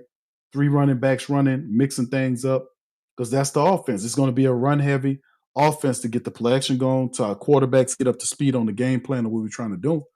The Saints going to be a ground pound team with a strong defense, a strong defense that flies around making plays, providing short turnovers, which provides short fields for this offense. Special teams going to be good. So this is a big year for Alvin Kamara because truthfully, the most important part of it is him. It's Alvin. We talk about Tyler, we talk about Spencer, we talk about those guys, and they are important, right? They're the quarterback. But really, everything offensively will rest on this man right here. Is he ready? And he always ready. Alvin Kamara, you put a football game on right now. Alvin Kamara go playing it for you right now. He ready. That's his whole career. Is the guy ready for anything? He ready. He ready to go right now if you want him to. So this is a big moment, man. And like we talk about it because you kind of get used to the standard of greatness, but you got greats on this team, living legends. Cam, Elvin, Demario when it goes down could possibly be one of them guys they talk about, right? Tyrann Mathieu. You talk about guys that could be Hall of Famers when it's all said and done. Guys that will be Hall of Famers when it's said and done. And you looking at living legends. So for Alvin Kamara, he's done everything here in New Orleans, right? Now winning titles and this type of stuff and putting the team in his hands and on his shoulders, I think he's ready. So you're going to get ready to see 1,100 yard rushing season from AK-41. What y'all think about that? We haven't seen that. But this year with a run-centric team, we might get that, fam. That'll be awesome, man. I ain't going to lie to you. I'd love to see that. I'd love to see that. All right. Stacy said 2,000 yards. Yeah, oh, yeah. All right. Jay Hunt says, no, Q. We have too many runners to run along with more than 17. I'm just saying, bro. Alvin is the star back. He's the guy. He's the focal point, the fulcrum of the offense. And then you'll have a Kendre Miller that you can mix in there, Devin Neal, and some of these other guys. You got to know if the Saints keep 4, that's a stretch. But if the Saints keep 4, probably the last guy will be a kick return or something, right? He's going to work in the special teams. But it definitely 3 guys, Alvin 1, Kendre Miller, and an insurance guy, a guy that's power and speed, right? And you want to do that because you want to make sure that whatever plays Kellen Moore runs, that we can utilize Alvin Kamara's speed that you want to back where you don't lose those those plays because you don't have that style of back to go in there. You see what I'm saying? It doesn't restrict your offensive playbook because Alvin's not there. You got a similar back, even though he might not be as good as Alvin, but he got a similar skill set where you don't have to lose those plays. But if it's a running attack, then you can see Alvin because Kamara ain't just a guy that run on the outside. You've seen him running inside. Last year, you got it. Man, Alvin Kamara last year was running in between tackles. He wasn't getting no yardage because the garbage ass linemen wouldn't open up no. He'll run. Y'all remember it? Alvin Kamara hit the hole, boom, get 1 yard. Why? Linebacker was right there. Them guys wasn't moving nobody out the way. It wasn't he'll hit it. They'll tackle him. He'll pick up a yard or 2 yards, get up, drop the ball. You wouldn't complain about it, but they wasn't opening up those lanes. That'll be the focus. But that's what I'm saying. Kellen Moore's offense is not going to be effective unless the guys on the line open up lanes. If you're opening up lanes and creating space, Alvin Kamara will find that space. That's what he does well. He's a space back. He will find, if you create space, he will fill the space. Let me just put it to you like that, because that's what he does. You just need to create the space for him to fill. That's the bottom line. And if you provide an area of opportunity for somebody as good as Alvin Kamara, man, you ain't gonna have nothing but success. And you can spell them out with Kendre Miller and all these other guys. But the truth be told, Alvin is the guy. He's the fulcrum. Because you can't count on Kendre Miller because you don't know what Kendre Miller is going to be, right? Because he hadn't showed you that. Realistically, we've seen what he was in college and in bits and pieces, but he hadn't put it all together yet. So we don't know what he could be, right? Because we hadn't showed that. We've seen that with Alvin. We know the most sure thing you got is Alvin Kamara. You don't know what Devin Neal going to be, even though you've seen him in college. We don't know if it will translate successfully for him being that kind of back in the NFL. Let's just keep it real. We don't know. Cam Akers was a really good back that they picked up with the Rams, but he had that injury. He's not as fast and spry as he used to be. And we have Clyde Edwards-Helaire, another back, who's a back that you can use in different forms. He can be a running back there, as a space back. You can use him at wide receiver. He's just an incredibly versatile back. But what I'm saying is none of them other guys have the resume that Elvin Kamara has. He is the fulcrum of the offense. You can look at the quarterback, you talk about Chris Olave and Rashid Shaheed, Jawan Johnson, all this kind of stuff. But if the offensive line is blocking, they're going to be run-centric. That benefits Elvin Kamara, your number one running back and most proven commodity. So if you create space, Elvin will fill it and he will have a successful year. If the Saints line is very simple, like if you've seen stuff, it is, man, if the Saints line is blocking like we've seen the San Francisco 49ers line did when they had Christian McCaffrey running, why would I not think that that could happen for Elvin Kamara, even though he's every bit of that and probably a little bit better?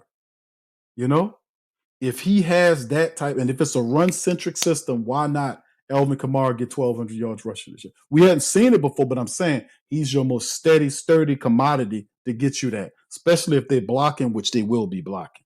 They're not moving that ball if they're not blocking. Run blocking, that is. You get what I'm saying? Because they got the run to set up the pass. Your most surefire offensive weapon isn't the quarterback, isn't the wide receivers, even though they're really good, in Jawan Johnson, is Elvin Kamara. We don't have to check Elvin Kamara's temperature. You got to check Jawan Johnson to see what he is, because it's almost like the guy's Ralph Tresvant over there, Johnny Gill, like an R&B guy, an R&B artist with a set of hit. That boy Johnny Gill over there. Boy, Johnny Gill as a tight end. You know, he got an R&B mentality. He got an R&B singer's mentality, man. You know, playing football. No. You don't, that never be the case with Elvin. You know what I'm saying? Elvin Kamara, you don't have to worry about this and here. Elvin, he gonna be ready to play. You gotta rely on somebody like that. You gotta rely on somebody. You don't got Chris Brown over there. Not even Chris Brown. It's somebody really R&B and smooth with it. You heard me? But yeah, I would, if they're blocking and they have to block, they're gonna have to block to set everything up. Man, come on. Ain't no way in the world that I don't think Elvin gonna be the guy. I mean, listen, he gonna have a fantabulous year. That's what I'm saying. All right. So yeah, it's gonna be Yarns. I don't think Yarns is he practice squad, bro. Unless injuries happen. I like Yarns. You're talking about the undrafted free agent running back. I like his tape. I like Yarns, the running back, a lot. That running back room is loaded with really talented players. They're very loaded. We're gonna see how it goes. All right. So anyway, King Eternal says AK should get all the carries. We don't need the Jamal Williams effect. Boy, was that a hard. They're talking about, fam, that was a terrible signing. That was awful because he never was utilized in the way that he should have been utilized. And that was, to me, it's like, was Jamal Williams that bad, or the Saints was just that bad in their usage? Maybe a little bit of both, but I have to lean more to how the Saints use Jamal Williams. They were awful in this utilization. Because, man, 17 rushing touchdowns and led the NFL over 1,000 yards. He come to New Orleans, I don't even think he got 500 yards in 4 years. It was a terrible signing by the Saints. They did not get nearly the value out of that Jamal Williams thing. That was awful. That was terrible. Yeah, he the anime guy. Yeah, remember that? When somebody got to get the fucking Pokemon cards and him on the body here, man. You know what I'm saying? You got to throw the Pokemon cards down, bro, starting that playbook. You know what I'm saying? I know you like the Pokemon and all that kind of stuff, and you talk about his cats and his Pokemon. And he was a very animated dude, and I enjoyed listening to his interviews because he was so eccentric, right? He was kind of strange. He was a strange brother. Let's just keep it underwood funky. But I liked him. He had a good soul, man. We just didn't utilize the brother. We didn't utilize him to that. Yeah, he should have flipped one of them fucking Pokemon cards and leveled up like a Super Saiyan or something. And that would have changed the game. All right. So yeah, we're gonna see what's going on, man. Yeah. All right. Yeah, but I like Yarns. I just don't think Yarns, unless injuries start really hitting the Saints running back room, they loaded with running backs. I just named all those guys. Yarns is on the back end of all those guys. All them other guys have experience playing in the NFL, except for Devin Neal, obviously. But he'll make it because he's a draft choice. So I don't think they're going to practice squad him. So we know off the bat that Devin Neal is going to be he's going to make the team. as a draft choice. He's gonna make the team. We know that. AK Kendra handle business. He's a good compliment. But like I said, man, Elvin Kamara is gonna be. He's gonna have a fantastic year for the black and gold. He sure will. What's up, Slim? Shout out to my brother Slim, man. Yeah, he good character. He's a great man. Jamal Williams is super cool, man. You know, he's a really great soul. Got a great soul, man. Great soul.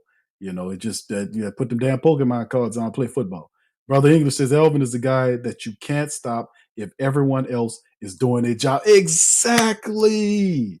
Exactly. That's what I'm trying to say, bro. I'm gonna get that special effect for you with them hand claps, bro. Because you nailed that one, brother.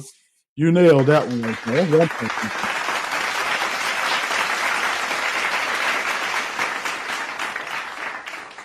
The linemen are doing their jobs, and if we a run-centric team, and Kellen Moore ain't hiding that. Kellen Moore's not hiding that. You've seen what he did with Philly. He's going to bring that same because that makes perfect sense because your signal callers are not experienced enough to be relied upon to win games. They're just not that. So who is? Who is your best weapon? Elvin Kamara. You got to be able to situate this line where they're running. And if they're running and they opening lanes, Elvin Kamara going to take care of business.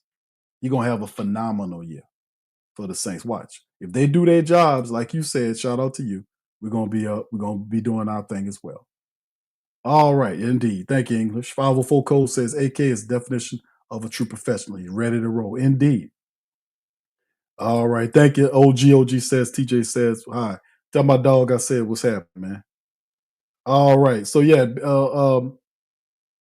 fam. So yeah, that's gonna be it, fam. Listen, I won't go too long in this thing. We already been over an hour and 40 minutes.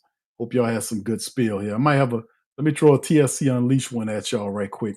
Let me do this for y'all right. It's a TSC Unleashed bonus. There you go. Bam.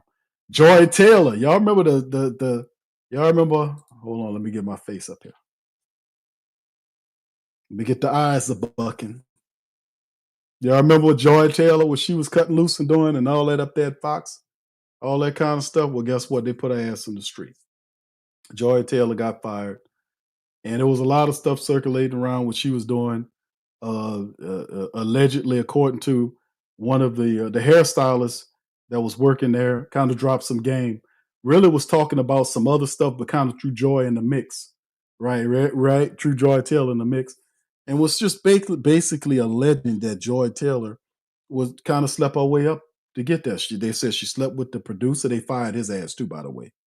The producer, they fired his ass. The executive, they fired his ass. The executive, she alleges that she slept with Ocho. By the way, they fired his ass too.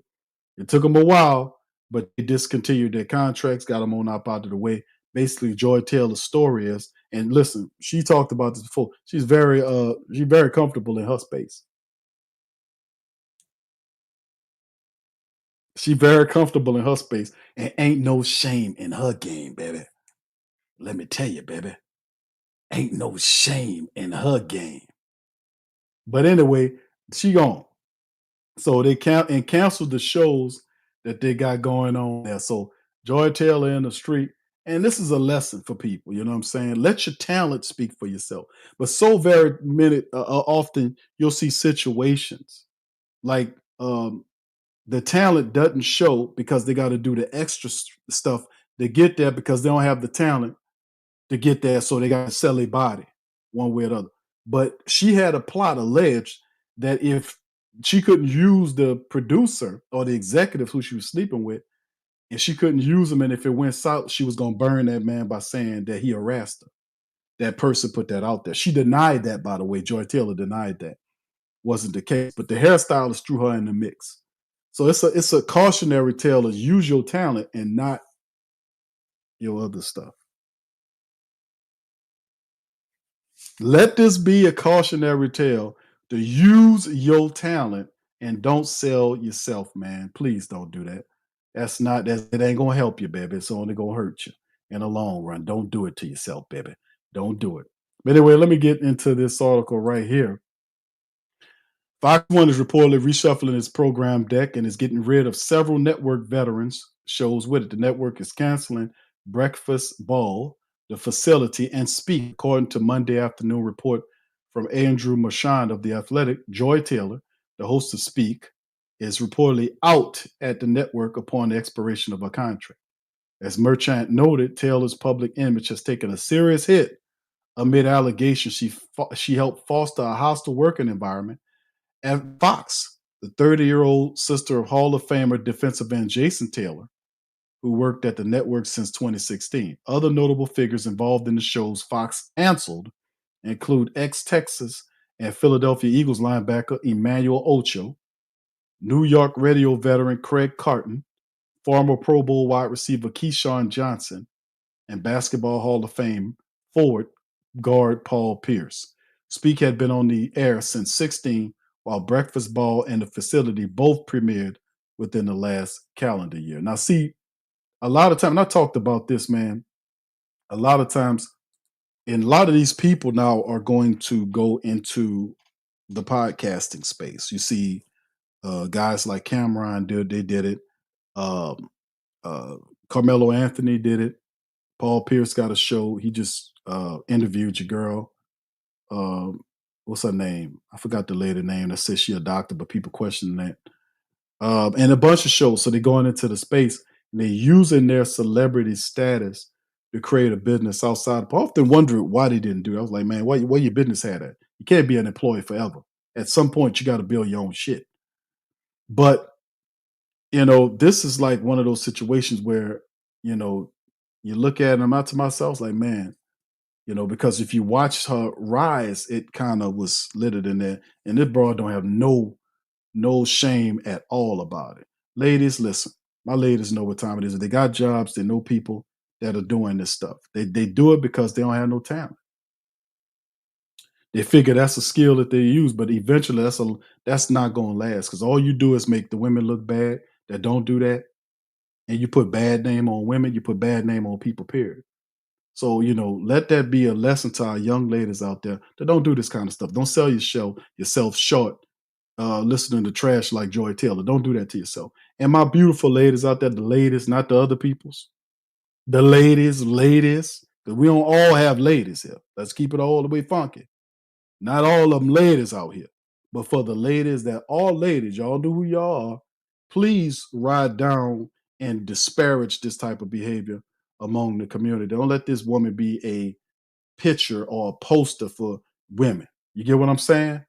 So when she open her stupid ass mouth, shut it for her and let her know the foolishness that y'all not gonna tolerate. We gotta at some point elevate the moral high ground here. We gotta leave with morals and scruples at some point, right? I think that's now the time. But anyway, that's enough on that. I'm good. I'm done on that. Yeah, look at Pammy. That's my girl Pammy in there. Preach, Q. That's right, baby. We talk. Yeah, that's right, KK, baby. That's right. She said, "Not yeah." Ladies, listen. Ladies, start talking. Ladies, listen. Y'all gotta claim that public space back because you got people like this out here giving you a foul name, and you don't need that extra bad energy out there. So start tamping down on behavior like this, man. Don't let people like this make it no more. Don't do it to yourself, baby. Stop it, baby. Because they don't know what they're doing it because they don't have no talent. Anyway, listen, I'm gonna get ready to get out on that. I hope y'all enjoyed the show tonight. Shout out to the fam. As y'all can see, I'm not in my studio, I'm on the move.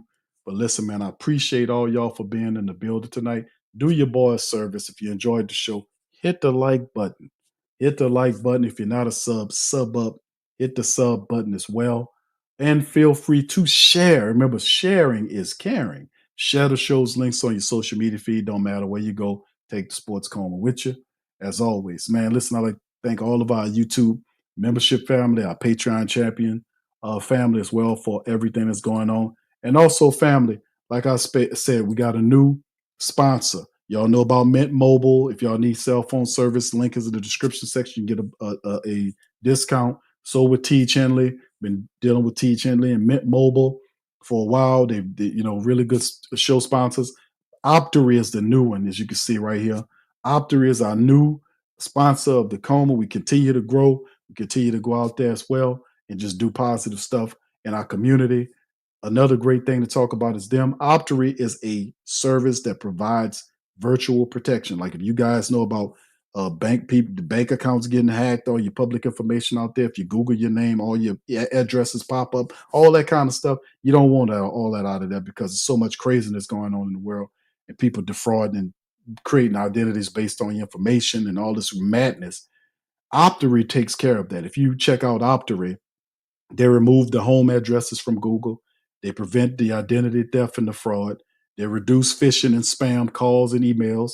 And also, they just overall, what they basically do is strengthen your digital privacy protections.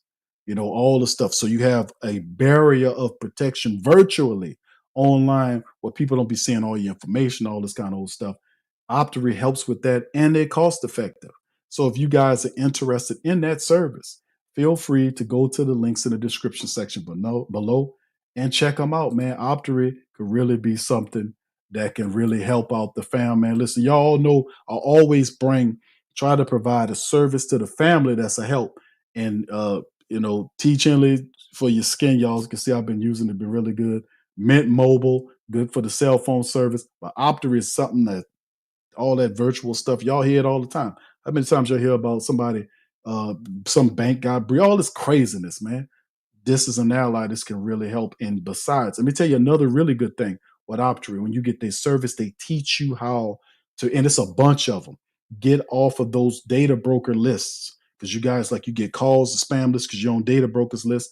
They sell your phone numbers, emails, and stuff like that. You can get off all of those broker lists through Optory. And they show you, not only do it for you, but they show you how to do it so you have it forever. It's a tremendous service. Y'all need to check it out. I got a good one for y'all. All right. So anyway, with that being said, man, listen, I'm going to get out. What's up, Professor? I see you. Shout out to the professor, man. I always appreciate y'all, man, for chiming in. I love y'all. I'm going to be back Tuesday for our Patreon special. I'm going to holler at the family on Wednesday, and we're going to do this thing again. We're going to talk some more Black and Gold. We back up in this thing. Much love to the fam. I salute y'all. I'm going to holler at y'all later. Peace. I'm out. Yeah. Boogie like Vincent, I'm a who that. I'm a who that. Long as I'm living, I'm a who that. Lose or winning, I'm a who that. Sports coma, yeah, this is where we do that. Where we do that, where we do that, where we do that, where we do that, where we do that. Boogie like Vincent, I'm a who that. I'm a who that. Sports coma, this is where we do that. Where we do that. Welcome, welcome, welcome. Somebody please better help. Running this thing like elf. I thank God every day I'm not a felt. Go to YouTube live with Big Q and the guys. If you ain't ride or die, the bandwagon get flipped. Been marching in, that was way for the ring. I was yelling out your shame for the championship. Fucking on Tampa, duck down. Falcons, pluck, get shut down. Panthers ain't much touchdown. The vision really belong to us now. So much hate on the Saints, you could probably tell. Ever since Bounty Gate hit the NFL, when things seem fishy and you probably smell the crooked referees or Roger Goodell.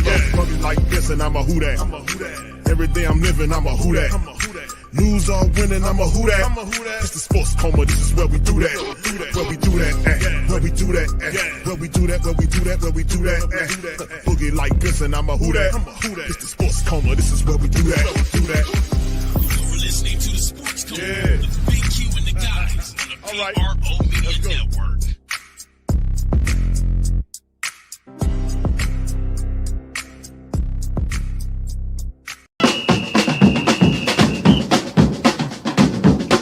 Say they gon' beat them, say who that? Who that? Who that say they gon' beat them, say who that? Who that? Who that say they gon' beat them, say who that?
TheWhoThatDaily.com. That's right, TheWhoThatDaily.com. Your one-stop shop for everything New Orleans Saints, New Orleans Pelicans, LSU Tigers, even the top flight boxing news. So if you're a Who That and you're looking for a place to stay up on your team, WhoThatDaily.com is your site. TheWhoThatDaily.com for the sport Who That in all of us.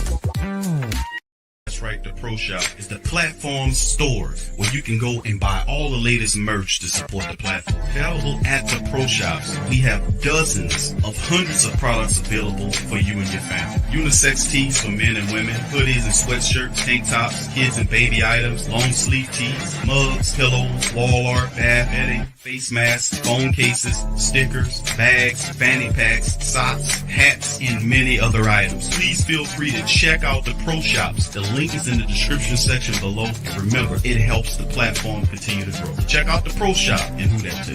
That's right, the Pro Shop. Hey, Ryan Reynolds here from Mint Mobile. Now, I first ditched big wireless and started using Mint Mobile way back in 2019. Back then, you could get premium wireless for only $15 a month. Today, Mint Mobile's premium wireless has gone up by... Okay, wow, that's it, zero. It's gone up $0 a month since 2019. That doesn't seem fiscally responsible to me, but again, you're welcome. And I'm not an accountant. Hate math, always hated math. True story, I was in math 10A when I was in 12th grade. Being amazing is uncomplicated with Tiege Hanley's simplified skincare system. Here's how it works. Go to Tiege.com, pick your system, and get handsome. 3 simple steps. Wash, scrub, and moisturize. It's that simple. Guys, go to Tiege.com and get started today. To be a therapist, in my opinion, is one of the most humbling things ever. A platform like BetterHelp is very important because it allows access to affordable mental health care.